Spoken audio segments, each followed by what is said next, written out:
Welcome along, Strange Historians.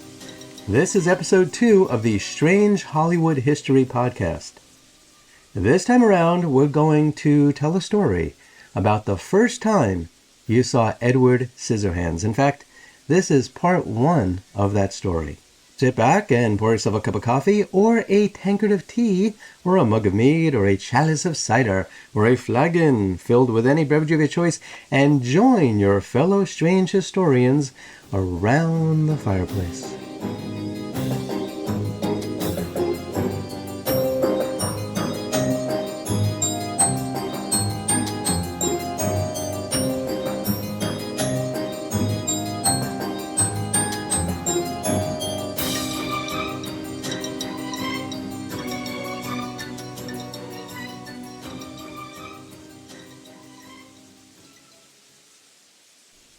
Imagine you're in your bed. Your eyes are closed. You are dreaming of another world, a world of magic and mystery. And the reason that you dream of another world is because you live in an ordinary room, in an ordinary house. And you have an ordinary life. And you just live in an ordinary world. The closest you ever came to experiencing any true magic have been when you look at the snow globes right up there on the shelf above your dresser. You daydream a lot. Especially when you look out your window and your eyes follow their way to the top of a mountain. In the far distance, beneath a shimmering silvery moon, you see a dark, Gothic mansion with dark spires that reach up toward the heavens. That mansion on the mountain is so high up that sometimes icy snow swirls around it and falls down upon your house and the surrounding houses in your ordinary neighborhood. Legend has it that an inventor lives up there. Legend has it he even built that mountain. Now that seems kind of impossible. But it's just a daydream, so it's okay. Not many people have ever seen that inventor. You see, it takes quite a while to get down that mountain from the mansion. And so they say he never really ever came down too often. However, throughout the year, he has had deliveries go up to him. Some say that the inventor has spent many years very lonely. You see, some people say that he once had a wife and children, but something happened and he doesn't have them anymore. But who knows if that story is true or not? Because there are also stories that he still does have a wife and she lives up there with him. In fact, some say they saw her once or twice, but then others say they never did. Either way, nobody knows why he doesn't come down too much. Maybe there simply isn't much for him down here in the real world. And I suppose that would be true if he didn't have any children. But some say he has had children and perhaps still does, but nobody recalls ever seeing them. You certainly haven't, and you've lived down here your entire life. Perhaps there isn't an inventor at all. In fact, perhaps that mansion, way up on the mountain, is not of this earth. Maybe it's filled with trolls and gnomes and goblins. Maybe it's filled with monsters and creatures. Maybe it's empty. No one knows for sure, and no one seems to want to venture up there to find out for themselves. Yeah, you daydream and dream a lot about that mansion on the mountain. And maybe someday you'll discover its secrets. Until then, you'll just dream about all that awaits you if you could only escape this neighborhood.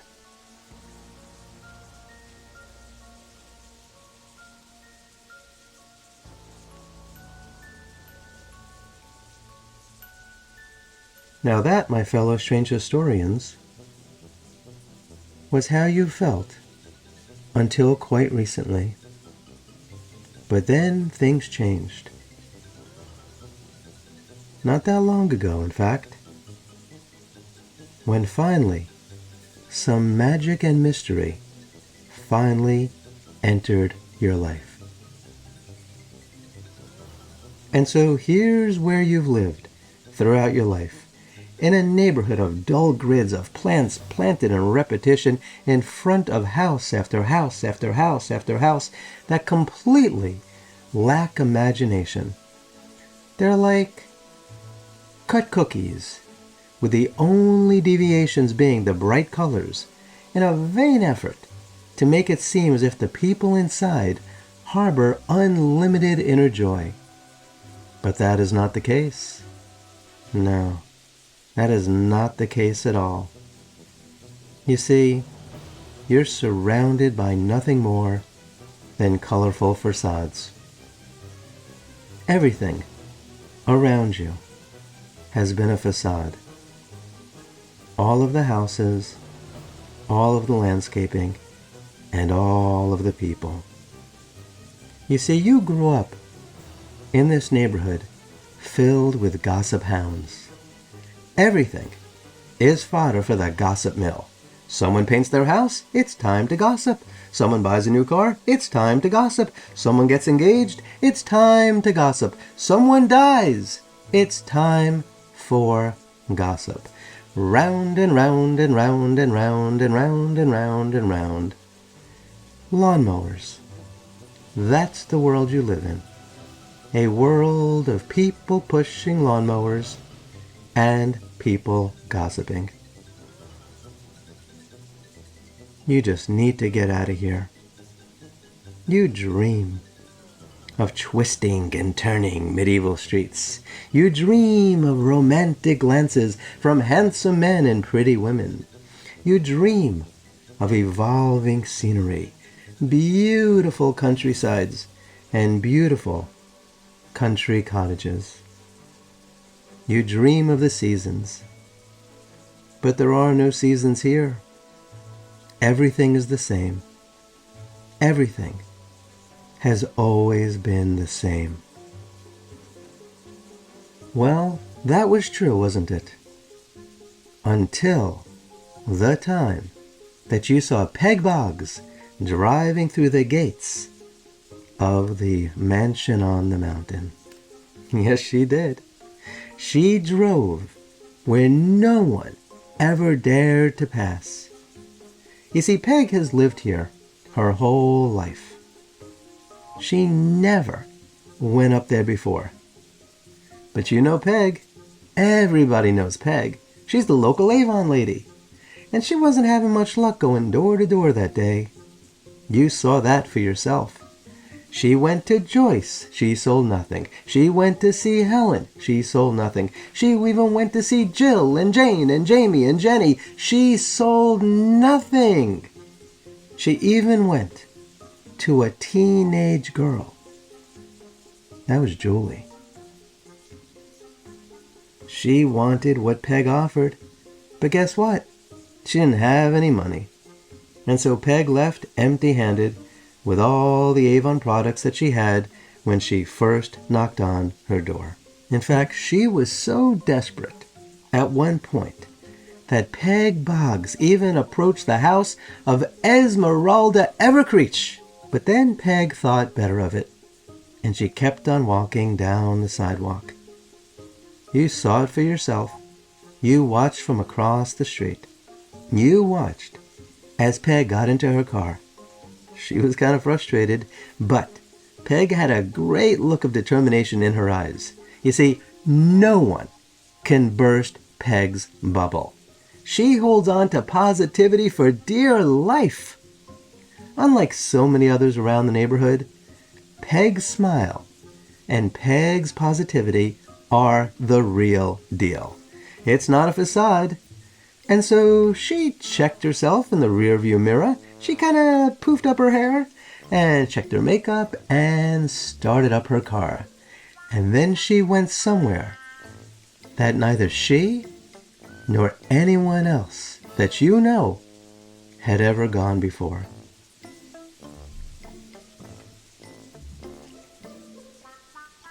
You'll hear me say this a lot. Everyone knows that Peg drives slow. So even though you were walking along the sidewalk and Peg was driving, you weren't too far behind. And you watched from across the street as Peg passed through the gates. And right then and there you were determined to wait, and wait, and wait for as long as it would take to see if and when Peg would ever return. But then you decided to do something else, didn't you? Yeah, you decided to follow her. And so you walked up to the entry gate and you crossed that threshold. And you went from your neighborhood where everything is colorful and bright and pristine and seemingly perfect. And then you got onto a path and you heard the leaves crunching beneath your feet. And there were overgrown trees, and you were pushing this branch aside and that branch aside, and there were leaves everywhere, and a gravel path, and there was dirt. And there were bugs. And there were birds that you had never seen before. And there was wildlife scurrying about that you had never seen before.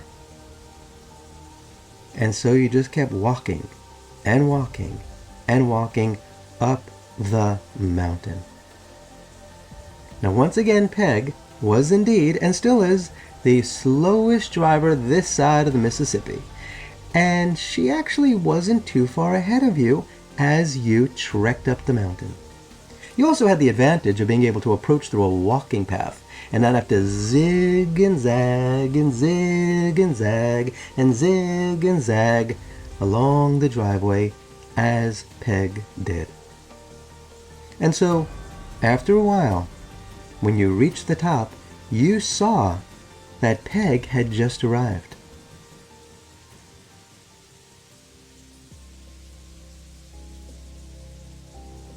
She turned off her car's engine, and she opened her door, and she put her high heels down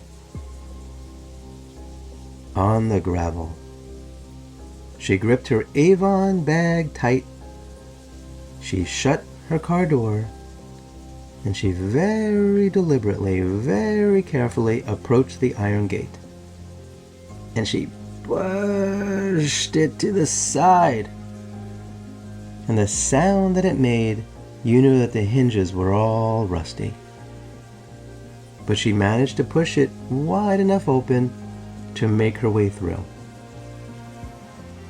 A moment later, you peeked around an evergreen bush, and you saw that Peg had crossed through all the way across an inner courtyard, and you watched as she approached the front door of the mansion on the mountain. You stayed right where you were, and you heard as she banged the brass knocker. There was no answer. You watched as she turned the door handle and she pushed open the heavy wooden door. And a moment later, you watched as Peg disappeared into the darkness.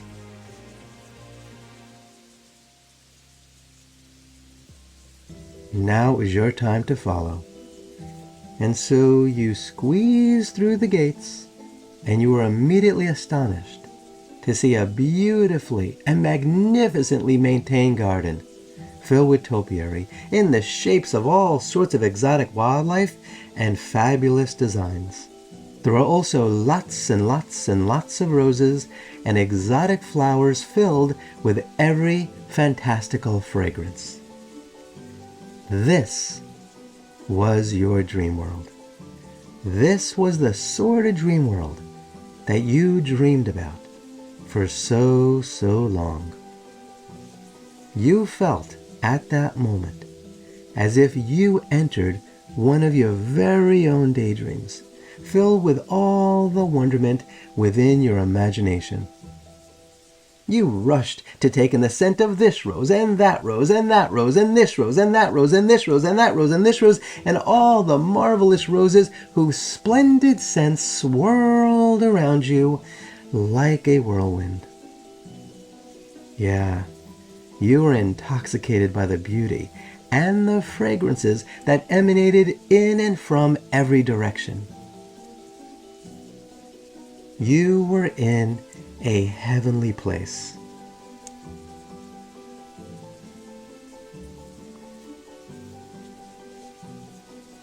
But then you stopped. You brought yourself back down to reality, and you turned and focused on that door. That big wooden door with the big brass knocker. You knew that there was so much more to explore. Peg was able to go through that door. Perhaps you can too. And so as you approached, you saw that the door was not shut all the way. So you peeked inside and saw a massive baronial hall. The ceilings were so incredibly high and the walls were so incredibly far apart. And you could hear echoes of Peg's footsteps and her voice as she kept calling out, "Hello! Hello! Hello!" Looking around, it looked like the mansion on the mountain was abandoned long ago. Perhaps the inventor and his family just left one night and never told anyone where they went. Maybe the inventor, with or without his family, left forever. Or maybe he and they expected to return. For a moment you thought that perhaps they might pull up and walk in the door right behind you. Curiosity got the best of you. So you put one foot forward, and then another, and then another. You passed through the door, you crossed the threshold, and your body was inside this massive space. Looking around, you saw huge pieces of furniture covered in large white sheets. Many of them seemed to have long gashes upon them. Dust and cobwebs were here and there and everywhere. Your footsteps seemed so loud as you walked toward the staircase where Peg had ascended. Higher and higher and higher and higher, and you kept hearing her calling out, "Hello! Hello! Hello! It's your Avon lady! Hello!"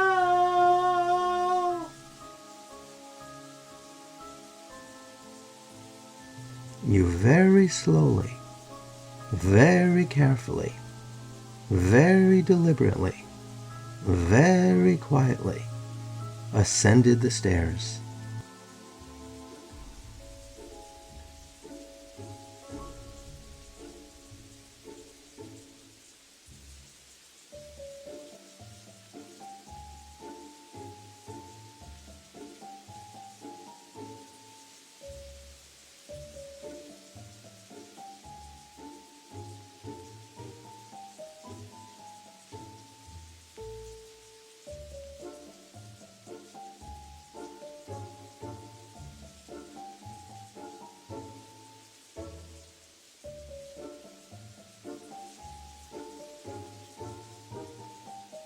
When you reached the upper platform, you saw that floor contained rooms filled with bedrooms.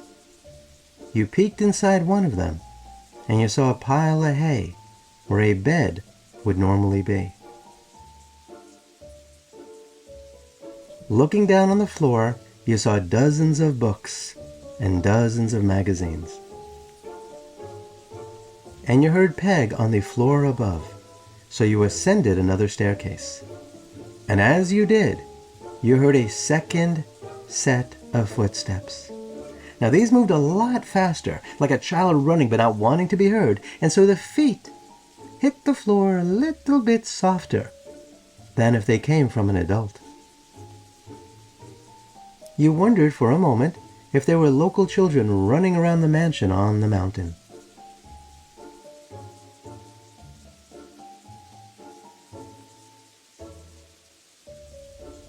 When you finally reached all the way up to the attic, you were more easily able to conceal yourself within the shadows. And you could hear Peg speaking with someone. You heard her say something like, "No need to hide. I won't hurt you. You don't need to run away." In the corner of the attic, hidden in his own shadows, you saw a man. He seemed to be holding a metal pipe, or maybe a long knife. He was dressed from neck down to his legs in a sort of black, thick leather with metal straps and bolts and hooks, and he was wearing heavy black boots. It was kind of scary. You wondered for a moment if he was an escaped convict, perhaps seeking refuge and hiding in the abandoned mansion on the mountain. And then you heard Peg say something like, "Why are you hiding? Are you hurt? Can I help you in some way?" You then watched as the man stepped slightly out of the shadows. The large knife he seemed to be holding was glimmering in the shafts of sunlight that penetrated through the attic window. You then watched as the man stepped slightly out of the shadows. The large knife he seemed to be holding was glimmering in the shafts of sunlight that penetrated through the attic window. You began to back away. So did Peg. You heard her say something like, "I'm sorry, I disturbed you. I'll be leaving now."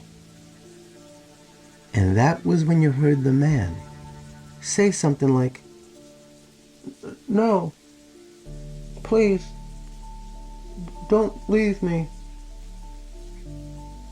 You then stayed exactly where you were, and Peg stopped dead in her tracks, and you both watched as the man came more fully into the light.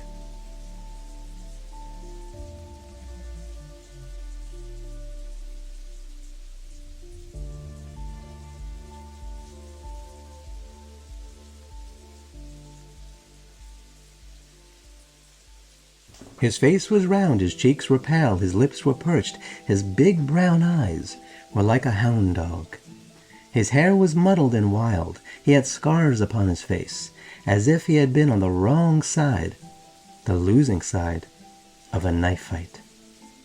He moved slowly, deliberately.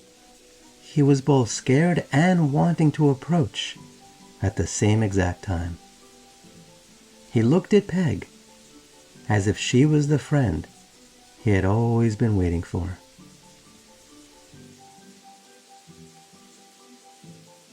You heard her say something like, "What happened to you? Where is your family?" And you thought he said something like, "Family? What's a family?" Peg then said, "You know, your mother, your father. Who raised you?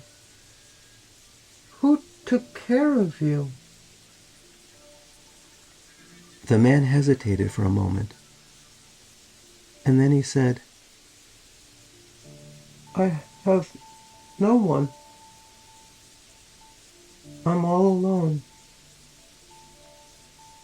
I have no one. Ever the optimist, Peg offered to help clean up his scars. She reached out, and he reacted like a scared little dog who never knew a kind word or a touch. Peg looked at him for a long while, and then suggested that he go home with her. And he said something like, "Home? Your home?" And she said, "It will be your home too. No one should live all alone like this. You need someone who will care about you. I'll take care of you." He looked at her for a long while. He nodded his head up and down, and she led him out of the attic, and then down the stairs, and then down more stairs, and then down more stairs. And during the entire time, passing door after door after door after door, he didn't stop to get a single thing. That's because there wasn't anything he needed that Peg wasn't ready to provide. At this point in his life, all he needed was love. All he needed was a friend. All he needed was someone to talk to. All he needed was someone to talk to him. All he needed was a real home. You watched as they continued going further and further down, and you stayed at the tippy top of the stairs until you heard them go out and close the front door. You then ran over to the attic window, and you watched as Peg put the man into her car, start up the engine, and she began to drive down the long, winding driveway. And that was the very first time you ever saw, or heard, or believed in Edward Scissorhands.